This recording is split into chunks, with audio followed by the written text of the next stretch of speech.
आता मेन मुद्द्यावर येऊया. नवरात्रीत जर पिरियड झाले तर उपासना कशी करायची? नवरात्रीत जर पिरियड झाले ना तर मला असं वाटतं की तुम्हाला मंदिरातच जायची काय गरज आहे. म्हणजे देवी इज अ वुमन आणि त्यांना पण हा प्रॉब्लेम फेस करावाच लागणार. ऑफकोर्स मग असंही आहे की पिरियड्समध्ये मग आपण त्यांची पूजा नाही केली तर मग म्हणजे it doesn't make sense that way. देवाला काही प्रॉब्लेम नाही. देव म्हणतो मला काही प्रॉब्लेम नाही, तू कुठल्याही स्थितीत ये, मी तुला ॲक्सेप्ट करणार. प्रॉब्लेम आपल्याला आहे, आपल्या बॉडीला आहे. पिरियड्समध्ये उपवास करायचा की नाही करायचा? We are only thinking about the food that we can eat, but fasting हे असं नाहीच आहे.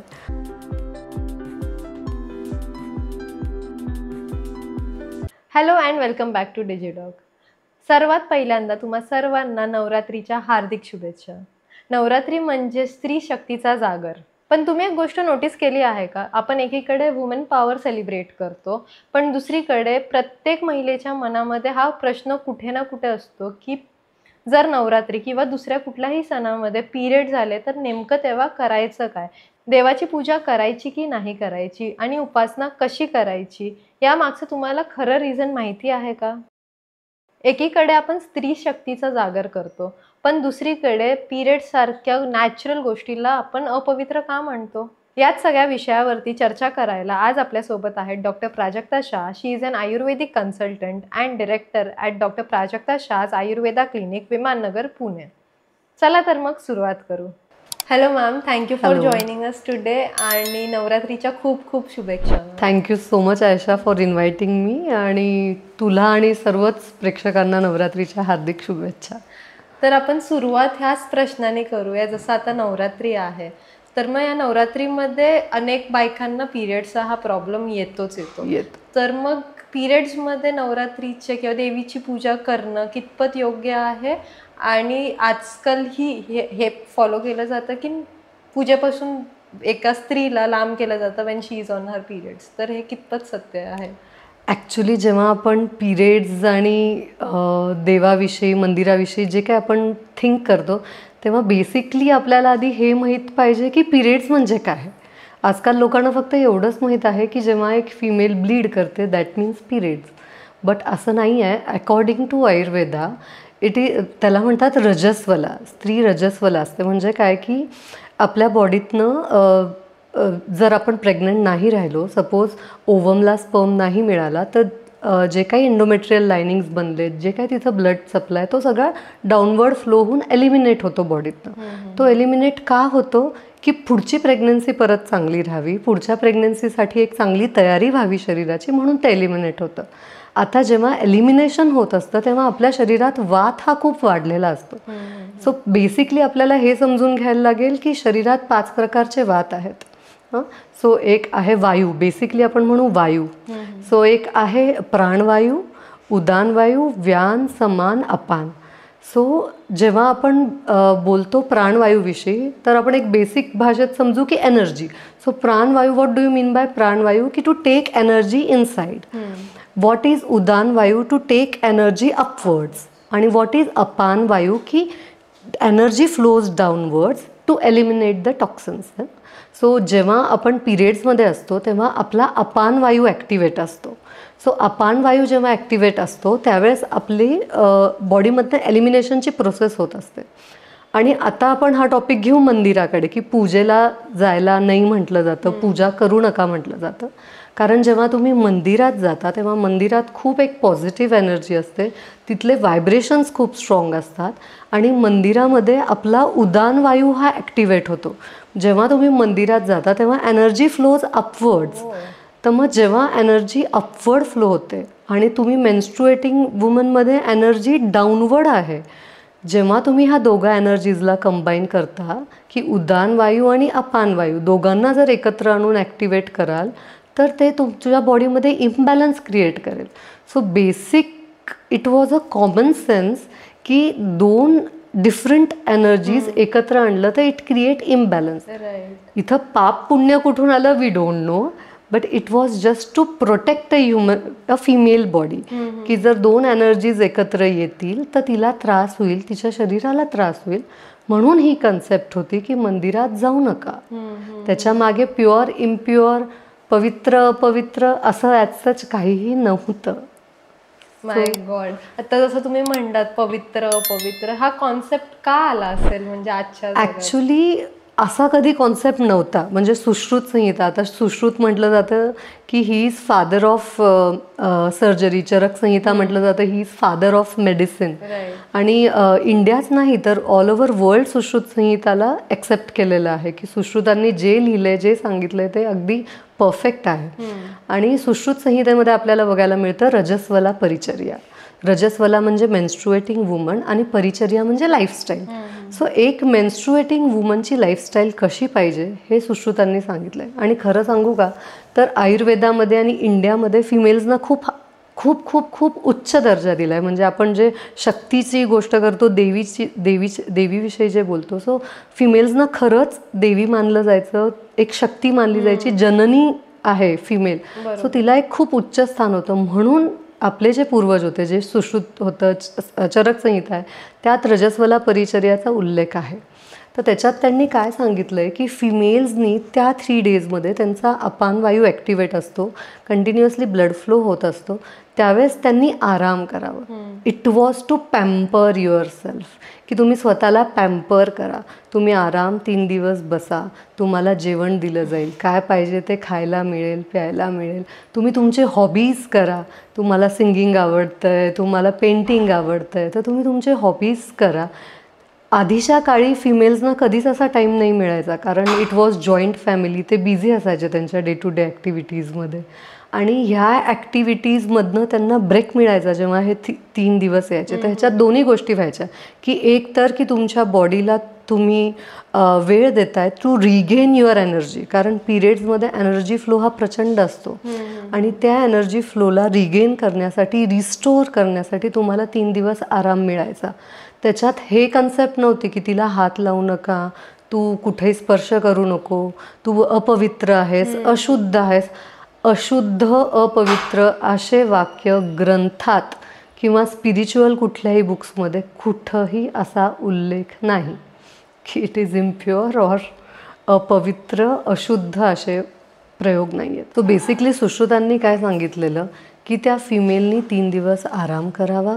तिला डाएट सांगितलेले आहेत की एकदम लघु अन्न घ्या, असं अन्न घ्या की जे पटकन पचेल, कारण पिरियड्समध्ये आपलं अग्नी मांद्य असतं. आत्ता पण आपण बघितलं की डे 1 जेव्हा पिरियड्सचा येतो तेव्हा आपल्याला खूप खायची इच्छा नाही होत, असं वाटतं नाही मला काही खायचं नाही, मला भूक नाही लागली. हे आत्ता पण होतं. सो बेसिकली काय होतं की जे आपल्या अग्नी आहे, जी जठरातली, जी आपल्या स्टमकमधली जी अग्नी आहे ती डल होते, म्हणजे अग्निमांद्य होतो. मग जेव्हा अग्निमांद्य असतं त्यावेळेस जर तुम्ही हेवी फूड खाल्लं तर तुम्हाला अगेन त्रासच होणार, अगेन दोषाज वाढतील. बरोबर. असंही होतं की जास्त काही खाल्लं किंवा तिखट खाल्लं ॲसिडिटी होईल. ॲक्च्युली आर्तव हे उष्ण असतं, जे रजस्त्राव जे होत असतो ना तेव्हा आपल्या शरीरात उष्णता असते, उष्णता वाढते. आणि अशा वेळेस जर तुम्ही स्पायसी फूड खाल्लं, लोणचं खाल्लं, आत्ताच्या काळी म्हणजे मधल्या पिरियडमध्ये असं होतं फक्त की लोणचंला हात नको लावू, असं खूप लोकांमध्ये आपण ऐकतो की लोणचं खराब होईल. तर असं काही नाही आहे, लोणचं कधी खराब होत नाही. तुम्ही आता हात लावून बघा लोणचं का खराब होईल, पण त्या लोणचंमुळे एक स्त्रीचं शरीर खराब होईल. सो ग्रंथात हे सांगितलंय की स्त्रीच्या शरीराला खराब होऊ देता येणार नाही, कारण ती जननी आहे. तिला आपल्याला प्रोटेक्टेड ठेवायचं आहे, तिला आपल्याला सगळ्यात बेस्ट ठेवायचं आहे, कारण तिच्यापासूनच पुढे सृष्टीचं निर्माण आहे. त्यामुळे तिचं शरीर एकदम बेस्ट पाहिजे. हा विचार आपल्या पूर्वजांनी केलेला तो कुठंतरी मध्ये इंटरप्रिट झाला. मग तेव्हा त्यांना खायलाही असं सांगितलेलं की यव म्हणजे बार्ली, तर तुम्ही बार्ली खा, लघु आहार खा जो लगेचच पचेल, सूप्स प्या. त्याच्या काळात जर आपण म्हटलं तर you can have soup, salad, गरम गरम भाकरी, ज्वारीची भाकरी, मूग. आणि जर तुम्ही पिरियड्समध्ये आहे, आता तू आणि मी आपला विचार करू की सपोज आपल्याला आज डे 1 आहे पिरियडचा आणि आपल्याला आपल्या घरच्यांनी, नवऱ्याने सांगितलं की आज तू काही करू नको, स्वयंपाकघरात येऊ पण नको, आज तू आराम कर, दिवसभर बैस, नेटफ्लिक्सवर मूव्ही बघ आणि मी तुला सगळं जेवण बिवण आणून देतो, आणि गरम ज्वारीची भाकरी आणि मूग आणून दिलं, आणि सपोज दुसऱ्या एका फ्रेंडनी पिझ्झा आणून दिलं, तर पिरियडच्या डे 1ला तू आणि मी काय प्रिफर करू? गरम गरम ज्वारीची भाकरी, मूग मिळतंय त्याच्यापेक्षा चांगलं काय? ही बॉडीची नीड आहे.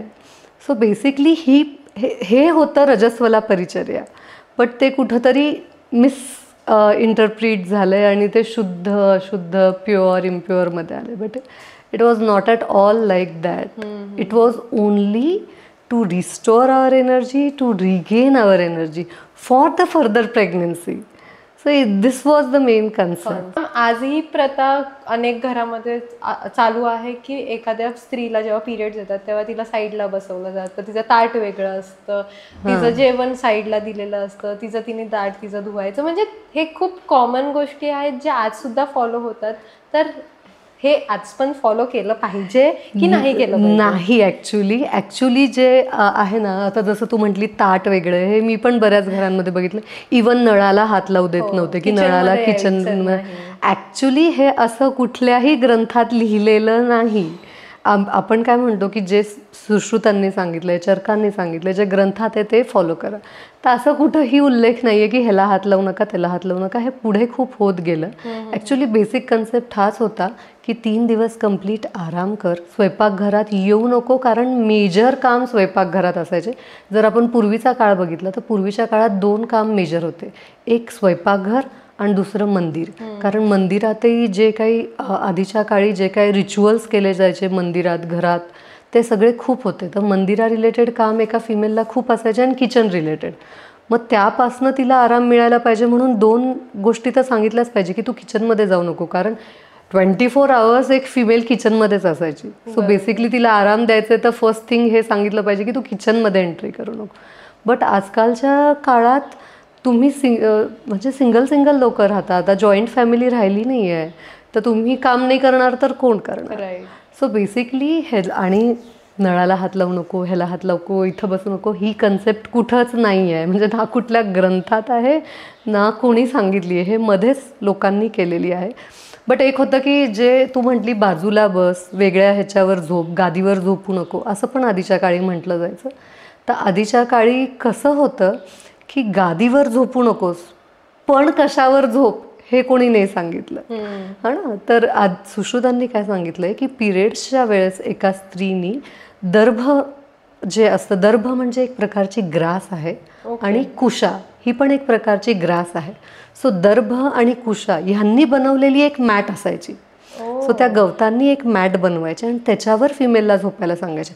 आणि दर्भ आणि कुशा ही grass is very very auspicious, आणि स्पिरिच्युअल लाईफमध्ये त्या ग्रासला फार इम्पॉर्टन्स दिलेला आहे. त्या गवतावर आधीच्या काळी जे हाय लेवलचे प्रिस्ट असायचे, जे ऋषीमुनी असायचे, जे खूप उच्च दरावरचे जे पुजारी असायचे ना, त्यांना फक्त अलाउड होतं त्या ग्रासवर बसायला, झोपायला, त्या ग्रासवर बसून मेडिटेट करायला. इवन कृष्णाने पण सांगितलंय की तुम्हाला मेडिटेट करायचं असेल तर you should sit on the kusha grass. म्हणजे ती एवढी हाय लेवलची ग्रास आहे. जर खरंच फिमेलला ते लोक इम्प्युअर मानत असते तर त्या ग्रासवर झोपायला अलाउ केले असते का? नसतेच केले. बट त्या लोकांना फिमेल सगळ्यात इम्पॉर्टंट आहे की शी इज जननी. आधीचे लोक फिमेलला खूप रिस्पेक्ट देत होते पूर्वीच्या काळी. हा मधला पिरियड सगळा आय डोंट नो वाय हा खराब झाला आहे, देवालाच माहीत. बट आधीचे नियम जेव्हा बनवले तेव्हा असं होतं की त्या गवतावर झोप का दर्भच किंवा का कुशास, because it has a natural antioxidant properties, antibiotic properties, जे दुसऱ्या गवतात नाही आहे. हे सायंटिफिकली प्रूव्हन आहे की दुसरे जे पण आपण गवत बघू किंवा जे काही तुम्ही आता गादीवर झोपता, कॉटनवर झोपता, त्याच्यात अँटीबायोटिक प्रॉपर्टीज नाही आहेत, अँटीऑक्सिडंट प्रॉपर्टीज नाही आहेत. पण आत्ता सायंटिफिकली पण प्रूव्हन आहे की दर्भ हे जे आपण ज्याच्याविषयी बोलतोय गवतात, त्याच्यात अँटीबायोटिक प्रॉपर्टीज आहेत. सो त्याच्यावर मग फिमेलला का झोपायला सांगायचे की निगेटिव्हिटीपासून ती दूर राहील, कुठल्याही प्रकारचं तिला इन्फेक्शन होऊ नये, तिला कुठल्याही प्रकारचा त्रास होऊ नये, म्हणून तिला त्या प्रकारच्या स्पेशल ग्रासच्या बेडवर झोपवलं जायचं. पण आत्ता ते कोणी काही करत नाही आहे आणि फक्त वेगळ्याच गोष्टीकडे ते चाललंय. तर तसं ते नाहीच आहे म्हणजे ॲक्च्युअलमध्ये. म्हणजे आजपर्यंत अशीच अवेअरनेस होती की बाईला रेस्ट मिळावी, त्याच्यामुळे तिला साईडला 3 दिवस आराम मिळायचा. तर हीच कॉन्सेप्ट आतापर्यंत, ही जी तुम्ही सांगितलं ही खूप नवीन कॉन्सेप्ट आहे आमच्यासाठी. तर बेसिकली आता क्रॅम्प्स वगैरे येतात पिरियड्समध्ये, तर आधीच्या काळी पण हे कॉमन होतं, जसं PCOS आहे किंवा हे लाईफस्टाईल डिसऑर्डर्स आहे वुमेनमध्ये स्पेशली खूप जास्त प्रमाणात PCOSचं आता जर बघायला गेलं तर एव्हरी लाईक 10 मधून 5 महिलांना Yes. PCOSचा प्रॉब्लेम आहेच. हां, ॲक्च्युली माझ्याकडे पण पेशंट्स येतात आणि सपोज दुसऱ्या कारणासाठी आलेले असतात आणि मी जेव्हा केस हिस्ट्री घेते तेव्हा मला ते सांगतात की हां मॅम हमको तो PCOS है बट इट इज़ नॉर्मल 5 साल से है. मग मला असं वाटतं अरे it is not normal, it is abnormal. Actually जर आपण डेफिनेशन बघितली ना पिरियड्सची जिच्या ग्रंथात जी लिहिलेली आहे तर त्याच्याप्रमाणे असं आहे की हेवी फ्लो नाही, लो फ्लो नाही, it should be medium flow, pain नाही, क्रॅम्प्स नाही, कुठल्याही प्रकारचा त्रास नाही, हेडेक नाही, नॉशिया नाही, वॉमिटिंग नाही, बर्निंग सेन्सेशन नाही, तापासारखी फिलिंग नाही, अशक्तपणा नाही. हे सगळे सिम्पटम्स सगळेच्या सगळे ॲबनॉर्मल मानले जायचे. पिरियड्समध्ये एका फिमेलला क्रॅम्प्स येतात, ती खूप वीक होते म्हणून साईडला बसवायचं ही कॉन्सेप्ट आधी नव्हती. पिरियड्स म्हणजे मीडियम फ्लो आणि normal. Pain was not normal. आता आपण म्हणतो पिरियड्समध्ये पेन नॉर्मल आहे, पिरियड्समध्ये क्रॅम्प्स नॉर्मल आहे. आता का आहे असं, म्हणजे वाय? कारण आपण ती जी रजस्वला परिचर्या आहे, जी लाईफस्टाईल 3 दिवसात एका फिमेलनी फॉलो केली पाहिजे, ती लाईफस्टाईल आपण फॉलोच करत नाही. आपण इतकं लाईफस्टाईल डिसऑर्डर्सविषयी बोलतोय की हे लाईफस्टाईल डिसऑर्डर्स, आणि आपण डायटिशियन्सकडे जातो, हजारो रुपये खर्च करतो, जिमला जातो, कितीतरी आपण त्याच्या मागे आहे की हेल्दी लाईफस्टाईल, हेल्दी लाईफस्टाईल. आता everyone is talking about healthy lifestyle, but no one is talking about the lifestyle which we need to follow during menstruation, because menstruation is very important part of a female body. आणि आपण जेव्हा म्हणतो की एखाद्या फिमेलला PMS होतंय की आता periods जाण्यावर आहेत बहुतेक, त्रास होतोय, तेव्हा आपल्याला पिरियड रिलेटेड त्रासपेक्षा अदर बॉडी पार्ट्सचे त्रास जास्त होतात. की मला एकदम इमोशनल वाटतंय, पेशंट सांगतं की मी एकदम रडायला लागते, मी एकदम चिडते, मला एकदम वीक वाटतं, कधी मला खूप खावंसं वाटतं, मला कळतच नाही मला काय होतं. तर ह्या सगळ्या गोष्टी जेव्हा एक फिमेल सांगते तर तेव्हा तिच्या युटेरस विषयी ती नाही बोलत आहे, पण युटेरस सोडून बाकी बॉडी पार्ट्स विषयी ती बोलते. ह्याचा अर्थ काय की आपला गर्भाशय, आपलं uterus is very much related to all the different parts of a female body. So मग आपला गर्भाशय जर हेल्दी असेल, किती लोकांमध्ये तू बघितलं असशील बघ की पिरियड्स गेले आणि गुडघ्याचा त्रास सुरू झाला आणि नी रिप्लेसमेंट करायला. मग कधी विचार केला का की पिरियड्सचा आणि नीसचा काय संबंध? पण असं आपलं गर्भाशय हे पूर्ण शरीराशी रिलेटेड आहे. तो ज्यामुळे ज्या वेळेस ते गर्भाशय बिचारं त्रस्त आहे, जेव्हा त्याच्यातनं ब्लड फ्लो होतं, जेव्हा ते काढतं, तेव्हा त्याला आराम द्या 3 दिवस, ही कन्सेप्ट होती. आणि त्याला आराम दिलं जात नाही. त्यामुळे आपण बघतो की आधीच्या काळी इन्फर्टिलिटी नव्हती एवढी. Even 20 years back, 15-20 years back infertility clinics इतके नव्हते. आता ईच अँड एव्हरी इन्फर्टिलिटी क्लिनिकमध्ये 100 पेशंट्स आहेत. बट ते असंही आहे की आजकाल वुमेन आर वर्किंग वुमेनचं प्रमाण वाढलं आहे, त्याच्यामुळे ते लोक 30s नंतर प्लॅन करतात.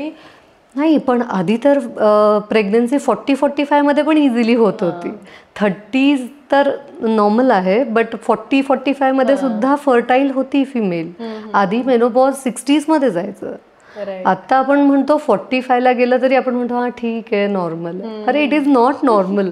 म्हणजे आपल्याला हा विचार करणं गरजेचं आहे. दिस इज द हाय टाईम की वी शुड थिंक की इतकं इन्फर्टिलिटी, इतकं PCOD, इतकं PCOS काय येतं आहे?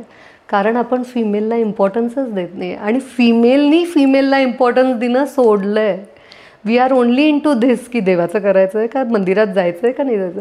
But think about your body. जर कोणी एका फिमेलला एड्युकेट केलं की it is only about your self, it is not about mandir, it is not about God, it is not about pure, it is only about your body, your self, तर किती छान होईल. जर कंपनीने अनाऊन्स केलं, सगळ्या IT कंपनीजनी, की पिरियड्समध्ये 3 दिवस फिमेल कॅन टेक रेस्ट, सगळे घेतील. नाही घेणार. वाव, आपल्याला ते कन्सेप्टच किती छान वाटतं. अच्छा, मला आराम मिळेल 3 दिवस. So we should again do it. आणि सायंटिफिकली आहे असं, नथिंग की अंधविश्वास किंवा nothing like that, but it is all scientifically proven की त्यावेळेस आराम केला पाहिजे. बरोबर. असंही असेल का कदाचित की आधीच्या काळात हायजीन रिलेटेड गोष्टी नव्हत्या, पॅड्स नव्हते, किंवा मे बी त्याच्यामुळे लोक आणखीन म्हणायचे की नाही तू साईडला बस, असं काही आहे का? हो, त्या गोष्टी तर होत्याच. बघ आत्ता आपल्याला एव्हरीथिंग इज अवेलेबल, की सॅनिटरी पॅड्स आहेत, टॅपून्स आहेत, काय नाही आहेत, कप्स आहेत, आता तर अजून ॲडव्हान्स होत चाललंय. सो आपल्याला हा त्रास नाही आहे की स्पॉटिंग होईल का, किंवा मी फ्रीली कसं फिरू. आता तर आपण we can dance, we can trek, we can do everything. But आधीच्या काळी एक फक्त क्लॉथ असायचं की जे they have to use to stop, म्हणजे to absorb the blood flow. तर जेव्हा एक कापडच्या भरोसे ते अख्खे 3 दिवस काढायचे पिरियड्सचे, तर तेव्हा ते घराबाहेर कसंच निघतील.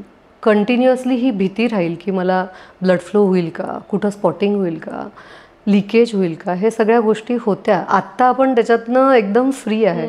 बट आधी आपण जर बघितलं, म्हणजे if we go with a scientific thing, की आजकाल लोकांना सगळं लागतं की सायंटिफिकली प्रूव्हन आहे का, ग्रंथाचं नका सांगू आम्हाला, प्रूव्हन काय आहे. सो आपण जर इंडस व्हॅली सिव्हिलायझेशन बघितलं तर इंडस व्हॅली सिव्हिलायझेशनमध्ये 2 पार्ट्स आहेत. एक आहे की त्यांना जे मोहेंजो दारोमध्ये मिळालं, एक आहे लोअर ग्राउंड की जे ते म्हणतात की तिथं लोक राहायची, घरं होती. आणि एक आहे रेज्ड ग्राउंड की जे एकदम वरच्या लेवलवर स्थित होतं. तर तिथं असं म्हणतात की may be major decision making लोकांचे ऑफिसेस असतील, प्रिस्ट असतील आणि रिलिजियस स्ट्रक्चर असेल.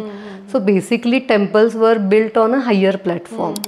तर आता जर टेम्पल्स हायर प्लॅटफॉर्मला, तिथं जिने चढून एवढं वर जाऊन मंदिर आणि इकडे खाली ह्यांचं घर, तर एका फिमेलला त्या एका क्लॉथच्या सहारे एवढं चालत जाऊन वर मंदिरापर्यंत जाऊन खाली येणं कितपत योग्य आहे? जर आजच्या जगात तुला आणि मला सांगितलं की don't use pads, use only cloth and then do all your activities, not possible. Not possible. म्हणजे आपण विचारच नाही करू शकत. जर आपल्याला कंपल्सरी एक क्लॉथ दिला कोणी, तर आपण म्हणू नको, आज मी घरीच राहतो. नॅचरल आहे ते. It is a very natural thing. आणि सायंटिफिकली तर मी सांगितलंच की 2 वायूचं इम्बॅलन्स. बट सायंटिफिकली नाही तुम्ही अशा प्रकारे बघितलं तर आधीच्या काळी ते इट वॉज इम्पॉसिबल. बरोबर. आता मेन मुद्द्यावर येऊया. नवरात्रीत जर पिरियड झाले तर उपासना कशी करायची? नवरात्रीत जर पिरियड झाले ना, तर मला असं वाटतं की तुम्हाला मंदिरातच जायची काय गरज आहे ना. 2 प्रकारे पूजा असते. एक असते मानसी पूजा आणि एक असते प्रत्यक्ष पूजा, जी आपण करतो. म्हणजे आपण देवाला फूल चढवतोय, अगरबत्ती लावतोय, दिवा लावतोय. आणि एक आहे जे मानसी पूजा आहे. ॲक्च्युली मानसिक पूजा जे आहे ना, ह्याला स्पिरिच्युअल जगात सगळ्यात हायर स्थान दिलेलं आहे, जेवढं प्रत्यक्ष पूजाला नाही दिलेलं. सो मानसी पूजा म्हणजे काय असते की तुम्हाला 3 दिवस आराम मिळालेला आहे. You are not doing anything. आपण जर आधीचा काळाचा विचार केला तर तुम्हाला 3 दिवस आराम आहे. तुम्हाला जेवण, नाश्ता, ब्रेकफास्ट, लंच, डिनर सगळं आराम तुम्हाला तुमच्या जागेवर मिळणार आहे. आणि you are happy to do whatever you want to do. तर त्यावेळेस तुम्हाला काही स्ट्रेस नाही आहे की मुलं काय करतायत, नवरा काय करतोय, कामवाली आली का नाही आली का. It is not your duty ना की तुम्ही तुमचं चिल करा. त्यावेळेस मग तुम्ही फुल कॉन्सन्ट्रेट कराल तुमच्या स्वतःवर. तर व्हॉट इज मानसी पूजा, की तुम्ही तुमचे सगळे पंचेंद्रिय जे आहेत, ऑल आवर सेन्सेस, त्या सगळ्या सेन्सेसला आपण कंट्रोल करतो आणि एकाच ठिकाणी मेडिटेट करतो. मग मानसी पूजामध्ये यू हॅव टू मेडिटेट की आता मी देवीच्या मूर्तीसमोर बसली आहे, आता मी दिवा लावते, आता मी दिवा बनवते आहे, मी तूप घातलं आहे, मी माचीस घेतली आहे, मी दिवा लावला आहे, मी दिवा करते आहे. जे पण मंत्रजाप असेल तुमचा, ते मंत्रजाप तुम्ही म्हणा. तुम्हाला देवाला स्पर्श करायला नाही सांगितलेला, पण तुम्हाला मंत्रजाप, ॲक्च्युली देवाला स्पर्श करू नका हे कन्सेप्ट कुठल्याही ग्रंथात लिहिलेलं नाही आहे. बट जर आपण आत्ताचं जरी म्हटलं की मला असं वाटतं की त्याच गोष्टीवर आपण का अडून बसलो की देवाला स्पर्श करायचा का नाही करायचा. आता ते जर आपण सोडलं तर तुम्ही मेंटली खूप स्ट्रॉंगली देवाचं पूजा करू शकता. प्रत्येक धर्मात सगळ्या प्रकारचं चॅन्टिंग जे आहे हे पिरियड्समध्ये अलाउड आहे. तुम्ही तुमचे जे काही देवीचे मंत्र आहेत ते मंत्र म्हणू शकता, ग्रंथ वाचू शकता, सगळी देवीची उपासना पूर्णतः तुम्ही करू शकता. फक्त जे विधी आहे की दिवा लावणं, अगरबत्ती लावणं, हे तुम्ही मेंटली करा. बाकी सगळ्या गोष्टी तर तुम्ही करूच शकता ना, की तुम्ही चॅन्ट करा, continuous you can chant, you can meditate. आणि जेव्हा तुम्ही मानसी पूजा करता ना, it is very very strong because you are directly connected with the god. तुम्ही डिरेक्टली कनेक्ट करता. आता समजा तुम्ही मानसी पूजा करताय आणि तुमचा नवरा प्रत्यक्ष पूजा करतोय, तर तो प्रत्यक्ष दिवा लावताना बेल वाजली तर अरे कोणीतरी बेल दार उघडा, अरे 3 वाजले, मुलगी येणार आहे का, अरे जेवायची वेळ झाली आहे का, अरे ऑफिसमधनं कॉल आलं. जेव्हा आपण प्रत्यक्ष पूजा करत असतो तेव्हा there are thousand of thoughts which are entering in our mind. But जेव्हा आपण मानसी पूजा करत असतो at that time there is only we and our God. So मानसी पूजा ही खूप श्रेष्ठ आहे, पण कोणी करून बघितली आहे का? We are only behind this thing की मंदिरात जायचं आहे का, मंदिरात जायचं का, मंदिर. But if you are truly in love with your God there is no need to go in a temple or to see him. It is just close your eyes, meditate and you can feel your God. Correct. So अशा प्रकारे कोण विचारच नाही करत actually नाही विचार करत. पण जर तुम्ही खरंच एक शुद्ध भक्त आहे, एक ट्रू डिवोटी आहे, तर हाऊ डज इट मॅटर की तुम्ही मंदिरात जा नाही जा. आणि तुम्ही खरंच रोज मंदिरात जाता का? एक्झॅक्टली नाही जात तुम्ही. आणि आता आपण मीराबाईचं उदाहरण घेऊ की मीराबाईला पिरियड्स येत नव्हते का? येतच असतील. But she was absorbed 24 hours, each and every second she was absorbed in Krishna. So तिला पिरियड्स आले काय नाही आले काय, इट डझंट मॅटर. सो मला नाही वाटत ह्याच्याने काही फरक पडेल. तुमच्या नवरात्रीच्या आराधनावर तर काहीच फरक नाही पडत. आणि नवरात्रीमध्ये एक मला अजून सांगायचं की नवरात्रीचा काळ जो असतो ना, बेसिकली शरद ऋतू. तर आपण शरद ऋतूमध्ये म्हणतो की उष्णता वाढते, so everything we should do cooling. शरद ऋतू तर आता सगळ्यांना मोस्टली माहीत आहे. तर उष्णता वाढते तर आपल्याला काय करायचं की ज्याच्याने थंड थंड थंड वाटेल ते करा. तर ॲक्च्युली देवीच्या उपासनेमध्ये लिहिलेलं आहे की तुम्ही मौन घ्या. जेवढं तुम्ही मौन व्रत कराल तेवढं तुमची बॉडी कूल होईल, उष्णता वाढणार नाही, खूप विचारांचा फ्लो होणार नाही. तर it is to restore and regain your energy. तर ते तर तुम्ही आरामात करू शकता नवरात्री. राईट. आणि असं आहे ना की Navratri is a festival of woman. स्त्री शक्ती आपण सेलिब्रेट करतो त्याच्यामध्ये. तर मग नवरात्रीत देवीला पण तर 100 म्हणजे देवी इज अ वुमन आणि त्यांना पण हा प्रॉब्लेम फेस करावाच लागणार. ऑफकोर्स. मग असंही आहे की पिरियड्समध्ये मग आपण त्यांची पूजा नाही केली तर मग म्हणजे it doesn't make sense that way. नाही, पूजा नाही करायचं असं कुठं नाहीच आहे. म्हणजे मी तेच म्हणते ना, मानसी पूजा करा. आपण मंदिरात का जात नाहीये? कारण 2 एनर्जीज, अगेन मी तेच म्हणेल की उदान आपण मी तुम्हाला आधीच सांगितलं, म्हणून आपण मंदिरात नाही जाते. कारण मग आपण आपल्या बॉडीचं इम्बॅलन्स क्रिएट करतो. आणि देवीला पण नाही आवडत की आपण आपल्या स्वतःच्या बॉडीला हार्म करू ना. सो आपण आपल्या बॉडीला हार्म न करता देवीच्या जवळ कसं पोचायचं ह्याचा एकदम बेस्ट उपाय आहे की मानसी पूजा. सो तुम्ही मानसी पूजा आपण कधीही कुठंही कुठल्याही परिस्थितीत करू शकतो. So it is that good. आणि देवाला काही प्रॉब्लेम नाही आहे. देव म्हणतो मला काही प्रॉब्लेम नाही, तू कुठल्याही स्थितीत ये, मी तुला ॲक्सेप्ट करणार. प्रॉब्लेम आपल्याला आहे, आपल्या बॉडीला आहे. So we need to think about our body. आता Kamakhya temple is very famous. Kamakhya temple जे आहे, कामाख्या टेम्पलमध्ये पिरियड्स येतात देवीला वर्षातनं एकदा. आणि जेव्हा देवीला पिरियड्स येतात तेव्हा तिथं खूप प्रमाणात लोक येतात आणि खूप स्पिरिच्युअल ॲक्टिव्हिटीज होते आणि सगळं. सो पिरियड्स येणं हे एकदम नॅचरल आहे आणि एकदम चांगली प्रोसेस आहे. त्याच्यात खराब वाटण्यासारखं किंवा इम्प्युअर वाटण्यासारखं किंवा तू बाजूला बस म्हणण्यासारखं काही नाही आहे. उलटं एकदम पूर्वीच्या काळी तर होतं की it was a time Wien you got pampered by others. आत्ता पण साऊथ इंडियामध्ये तू बघशील की किती ठिकाणी फर्स्ट पिरियड आलं की तिची पूजा केली जाते. It is a period of day of celebration, festival. किती मोठ्या प्रमाणात, जसं काही लग्न आहे तसं ते celebrate. Even I belong to South India आणि मलाही जेव्हा पहिल्यांदा पिरियड झालेलं तेव्हा it was like a celebration. म्हणजे युजली लोक सांगत नाहीत लोकांना की माझ्या मुलीला पिरियड झाले. But in my case it was like की आम्ही रिलेटिव्हला फोन करून करून माझ्या पेरेंट्सनी सांगितलं की पिरियड झालेत, मुलीला पिरियड झालेत, 6व्या दिवशी किंवा 5व्या दिवशी हा कार्यक्रम आहे तर प्लीज या. आणि म्हणजे एका मुलीलाच माझा नवरा बनवलेला आणि लिटरली लग्न लावलेलं. तर it was you have a good memories of periods ना. तर तू जेव्हा पिरियड्सला थिंक करशील तर तुझ्याकडे किती छान मेमरीज आहेत की I was celebrated because you are special ना. जर हेच मुलांसोबत होतं का? नाही होत. Because female is more special. So मग हे गोष्टी होतात. करेक्ट. आता ह्या सगळ्या पूजेच्या गोष्टी झाल्या. आता नवरात्री म्हणजेच गरबा. दांडिया, ह्या सगळ्या गोष्टी मुलींना तर जास्त आवडतात खेळायला. Right right. तर मग पिरियड्समध्ये त्या फिजिकल ऍक्टिव्हिटीज कराव्या की नाही कराव्या? ॲक्च्युली पिरियड्समध्ये फिजिकल ॲक्टिव्हिटीज नाही सांगितलं आहे, कारण वात प्रकोप होतो आणि तुमच्या शरीराला वेगवेगळा त्रास होऊ शकतो, आजार होऊ शकतात. आत्ता आपण एकदम ॲक्टिव्हली नवरात्री वगैरे एन्जॉय करू शकतो, कारण due to all the sanitation things which we are able to use, त्याच्यामुळे आपण एकदम इझिली करू शकतो. But according to Ayurveda we suggest की पहिले 2 दिवस तुम्ही गरबा शक्यतो नका खेळू, कारण इट विल इन्क्रीज युअर वात दोष. आणि नवरात्री इज फॉर 9 days, तुम्ही 2 दिवस सोडलं की मग खेळा. So that is not a problem. So you can do that activities. Just to add on ma'am, अजूनही असं आहे की इवन मलाही किंवा नॉर्मल वुमनला मंदिरात गेलं किंवा देवाला हात लावला तर गिल्ट येतो पिरियड्समध्ये.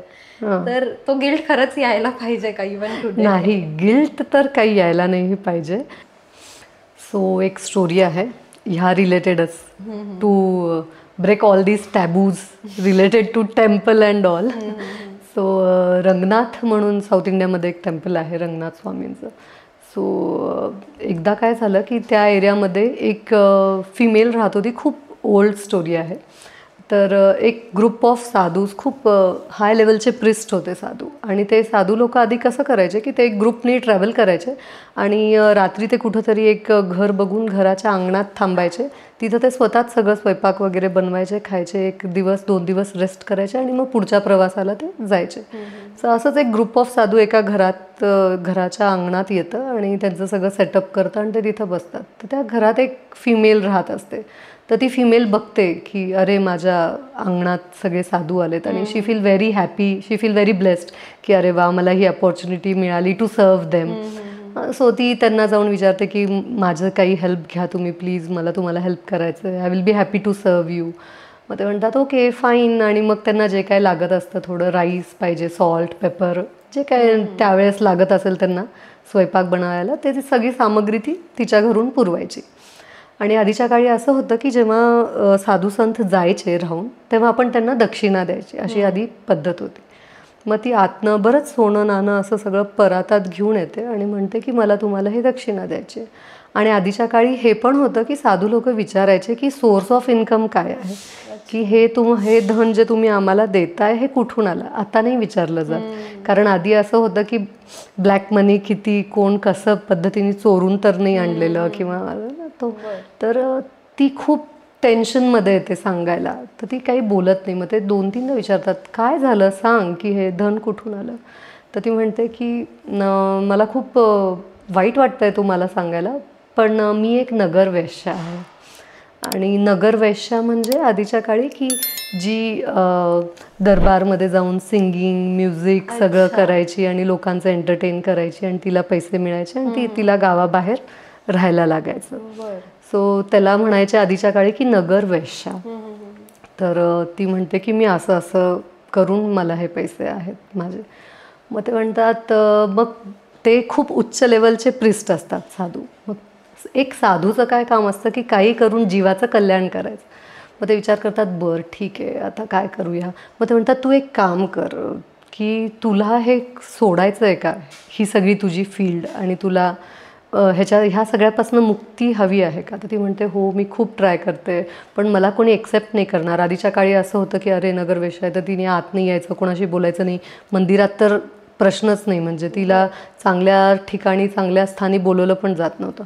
मग ते प्रिस्ट तिला काय सांगतात की तुझ्याकडे जेवढंही धन आहे ते सगळं धन एकत्रित कर, सगळं धन मेल्ट कर आणि त्याचं एक मुकुट बनव, आणि ते मुकुट आपण रंगनाथ मंदिरमध्ये Ranganath is basically Krishna, Vishnu. So आपण रंगनाथ देवाला ते मुकुट चढवू. तर ती म्हणते की हे पॉसिबल आहे का, इट इज इम्पॉसिबल, माझ्या धनचं मुकुट बनवून कोणी अलावच नाही करणार. तर ते म्हणतात ते मी बघतो, तू कर. मग ती म्हणते बरं. मग ती तिच्याकडे जेवढं धन असतं सगळं धन मेल्ट करते, मुकुट बनवते. मग ते प्रिस्ट म्हणतात आता तू आमच्यासोबत चल. मग ती म्हणते बापरे मी चालूच नाही शकत तुमच्यासोबत, आय एम नॉट एलिजिबल. तर ते म्हणतात कोणी सांगितलं एलिजिबिलिटी नॉन एलिजिबिलिटी, हू डिसाइडेड ना. सो तू चल म्हणतात आमच्यासोबत हे मुकुट घेऊन. मग ते मुकुट ती हातात घेऊन, कधी ती हातात घेऊन चालते, कधी ते प्रिस्ट हातात घेऊन चालतात. असं करत करत ते रंगनाथला पोचतात. मग तिथं पोचल्यावर सगळे प्रिस्ट ह्यांच्यासोबत भांडायला असतात की एक वेश्याला घेऊन तुम्ही मंदिरात कसं आलं, की नाही नाही हे चालणारच नाही वगैरे. पण हे खूप हाय लेवलचे प्रिस्ट असतात, त्या काळातल्या सगळ्यात टॉप लेवलचे ते प्रिस्ट असतात. मग त्यांना कोणी जास्त वेळ त्यांच्या अपोज करू नाही शकत. मग ते म्हणतात बरं ठीक आहे की ह्या फिमेलनी बनवलेला मुकुट आम्ही देवाला चढवू. आणि मग असं होतं की ते प्रिस्ट डिसाईड करतात नाही तूच हा मुकुट तुझ्या हाताने देवाला चढवायचा. मग परत होतात अरे आता आम्ही तिच्या पैशाचा मुकुट चढवायला अलाव केला आणि आता तुम्ही म्हणता की हिनीच चढवायचं होतं. No it's not possible, it's not possible. मग ते म्हणतात नाही नाही काय फरक पडतं, ती वेश्या असली म्हणून काय झालं, शी हॅव दॅट गुड भाव इन हर. मग असं होऊन मग ते फायनली रेडी होतात की ओके हीच जाऊन देवावर मुकुट ठेवेल. ॲट द सेम टाईम जेव्हा हे डन होतं त्यावेळेला त्या वुमनला लक्षात येतं की हर मेन्स्ट्रुएशन इज स्टार्टेड, तिला पिरियड स्टार्ट होतात.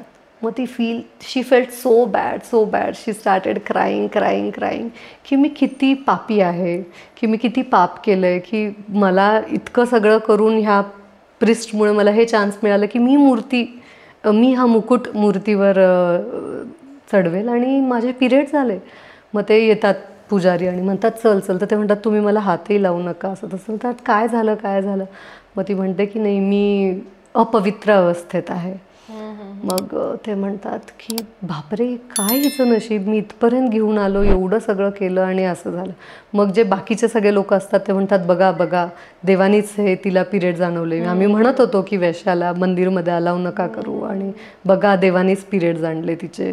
मग ते जे मेन प्रिस्ट असतात ते पण खूप हे होऊन जातात की अरे असं का झालं. मग ती म्हणते की नाही हे मुकुट तुम्ही घ्या, तुम्ही चढवा, I am happy with it, की माझं मुकुट देवाला चढेल तेच बघून मी हॅपी आहे. म्हणते जा तुम्ही. मग ते मुकुट घेऊन जातात मंदिरात, आत मुकुट ठेवतात आणि देवापुढे म्हणतात की असं का केलंस तू कृष्णा ना, की अगदी आता ती आत येऊन तुला चढवणार नाही. At the time she is menstruating. So मग ते म्हणतात ठीक आहे आणि मुकुट उचलायला जातात. मुकुट उचललाच जात नाही.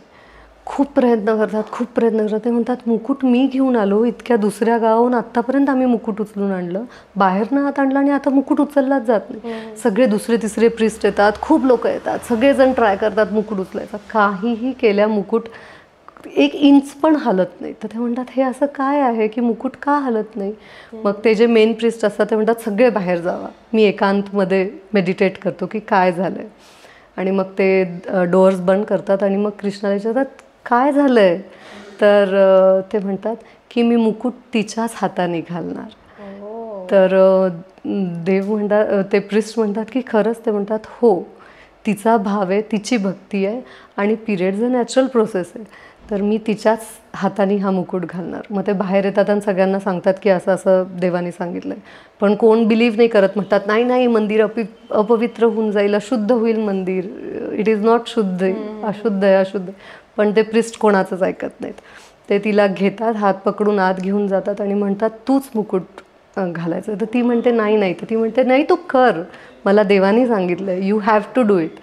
आणि मग ती जसं मुकुट उचलते तो लगेचच उचलला जातो. तर each and every person is watching that की अरे आम्ही इतका प्रयत्न केला उचलायचा आणि नाही उचलला गेला. आणि तिने 1 सेकंदात तिच्या हाताने उचलला गेला. आणि ती जसं मुकुट उचलते ना, देवाची मूर्ती बेंड होते डाऊनवर्ड्स आणि ती तो मुकुट घालते रंगनाथ स्वामींच्या डोक्यावर आणि ती तिथंच बेशुद्ध होऊन जाते with that love and ecstasy. So God has accepted her during her periods. So आपण हे तर बोलूच शकत नाही की प्युअर इम्प्युअर. इवन द्रौपदी वस्त्रहरणच्या वेळेस सुद्धा Draupadi was menstruating and at that time Krishna came to help her. So there is no such pure impure, शुद्ध अशुद्ध. तर गिल्ट तर आलाच नाही पाहिजे. नवरात्रीत पिरियड्समध्ये उपवास करायचा की नाही करायचा? बेसिकली व्हॉट इज फास्टिंग है ना. सो आत्ता आपल्याला माहिती आहे फास्टिंग म्हणजे साबुदाणा खाणं, बटाटे चालतात, रताळे चालतात, हे नाही चालत, ते नाही चालत. We are only thinking about the food that we can eat. But fasting हे असं नाहीच आहे. फास्टिंग इज काय आहे की तुमचं जे सेन्स ग्रॅटिफिकेशन म्हणजे तुम्हाला सगळं जे भोगायचं आहे ते तुम्ही न भोगणं इज फास्टिंग. म्हणजे फास्ट फ्रॉम एव्हरीथिंग, की आपल्याला ती वस्तू नको आहे. सो मोह जो बेसिकली असतो ना आपल्याला, तो मोह नसला पाहिजे, इज फास्टिंग. सो नवरात्रीत फास्टिंग तुम्ही तुमचे जे सेन्सेस आहेत ते कंट्रोल करण्यासाठी करा. बेसिकली जे आपले 5 इंद्रिय आहेत, जे 5 सेन्सेस आहेत, त्याला आपण कंट्रोल करणं इज फास्टिंग. आणि त्याला आपण कंट्रोल का करणं, ते सगळे कंट्रोल करून ती कंप्लीट एनर्जी स्टोअर करून आपल्या मेडिटेशनमध्ये लावणं इज फास्टिंग. आणि बेसिकली तुम्ही फास्टिंगमध्ये जर फक्त फ्रूट्स खाल्ले, दूध पिलं, जर सात्विक आहार घेऊन जर फास्टिंग केलं, तर तुमची नवरात्रीची उपासना ही खूप चांगल्या पद्धतीने होते. सो फास्टिंग इज लाईक की जास्त न बोलणं is fasting. So there are many things which comes under this fasting. It is not only about sabudana batata. Right.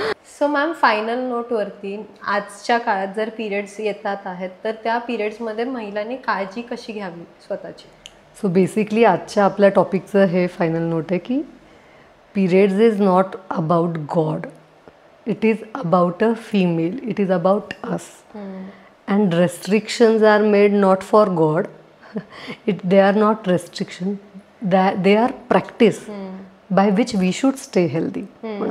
So आपण हेल्दी राहण्यासाठी, आपले दोष, आपलं शरीर हेल्दी राहण्यासाठी आपण 3 days लघु आहार केला पाहिजे. कमीत कमी खाल्लं पाहिजे, जे लगेच डायजेस्ट होईल असं खाल्लं पाहिजे. खूप उष्ण, खूप स्पायसी नाही खाल्लं पाहिजे ज्याच्याने ब्लड फ्लो वाढेल. अशा गोष्टी नाही केल्या पाहिजे की ज्याच्याने ब्लड फ्लो वाढेल किंवा ज्याच्याने आपल्याला खूप अनहेल्दी वाटेल, थकवा वाटेल. जसं एक्झरसाईज, ट्रेकिंग, सिंगिंग, डान्सिंग खूप खूप जास्त प्रमाणात नाही, लाऊडली नाही, सॉफ्टली आरामात तुम्ही सगळ्या गोष्टी करू शकता. पण बेसिकली तेच आहे की तुम्ही खूप loud out of the way जाऊन काही करायची गरज नाही. हां, इफ इट इज नीडेड की त्यावेळेस तुम्हाला त्याच्याशिवाय पर्याय नाही तर you have to do it. But नंतर मग ॲटलिस्ट तुम्ही तुमची काळजी घ्या की वर्षातनं एकदा तुम्ही तुमच्या बॉडीला अभ्यंग करा, स्नेहन, स्वेदन, पंचकर्म करा. आपण कधीच करत नाही. सो बेसिकली वर्षातनं एकदा जरी तुम्ही तुमची शरीर शुद्धी केली, शरीराला थोडं पॅम्पर केलं तरी ते चालेल. बट तुम्ही ॲटलिस्ट हे प्रॅक्टिस, मला असं वाटतं की रजस्वला परिचर्या जी व्हॅनिश झाली आहे ती परत यायला पाहिजे. ती आत्ताच्या काळाची खूप खूप खूप जास्त मोठी गरज आहे की female should start pampering themselves, should start thinking about themselves. फक्त मंदिर मंदिर मंदिर काय आहे? मंदिर तर आपल्या मनात आहे, गॉड तर आपल्या मनात आहे. सो फक्त ह्याच्यावर कॉन्सन्ट्रेट करण्यापेक्षा we should concentrate on our self की how to keep our body healthy. So basically तेच आहे की खूप अतिप्रमाणात एक्झरसाईज न करणे, अतिप्रमाणात कुठली विग्रस ॲक्टिव्हिटी न करणे, लाईट डाएट घेणे, एवढं केलं तरी बास आहे. हायजीन मेंटेन करणं ते गरजेचं आहे. आणि जे पण आजकाल खूप कॉम्प्लिकेशन्स आहेत, जसं PCOD आहे, PCOS आहे, हेवी ब्लड फ्लो आहे. आजकाल 40 डेजनी पिरियड झाले तरी फिमेल आम्हाला सांगते की मॅम माझे पिरियड्स रेग्युलर आहेत, it comes after every 40 days. But it is not regular, it is irregular. Correct. So basically ह्या ज्या पण पिरियड्स रिलेटेड प्रॉब्लेम असतील त्याच्यासाठी तुम्ही तुमच्या डॉक्टरला एकदा भेटलं पाहिजे की मला हा त्रास आहे. पहिले तर हे समजून घ्या की हे त्रास आहे आणि मग तुम्ही तुमच्या डॉक्टरला कन्सल्ट करा to make it healthy.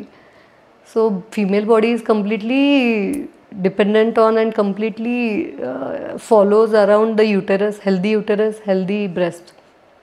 So if the breast and uterus is healthy, the female is healthy. Correct. So basically periods हे अपवित्र नाही आहेत, बट नाही, that is a power to create a universe. Yes, definitely. Thank you so much ma'am. एवढा beautiful शब्दामध्ये, इतक्या सोप्या शब्दामध्ये तुम्ही इतकं सगळं एक्सप्लेन केलं आणि आमच्या व्ह्युअर्सला पण खूप छान इन्फॉर्मेशन भेटली. Thank you so much for joining us. Thank you so much आयश.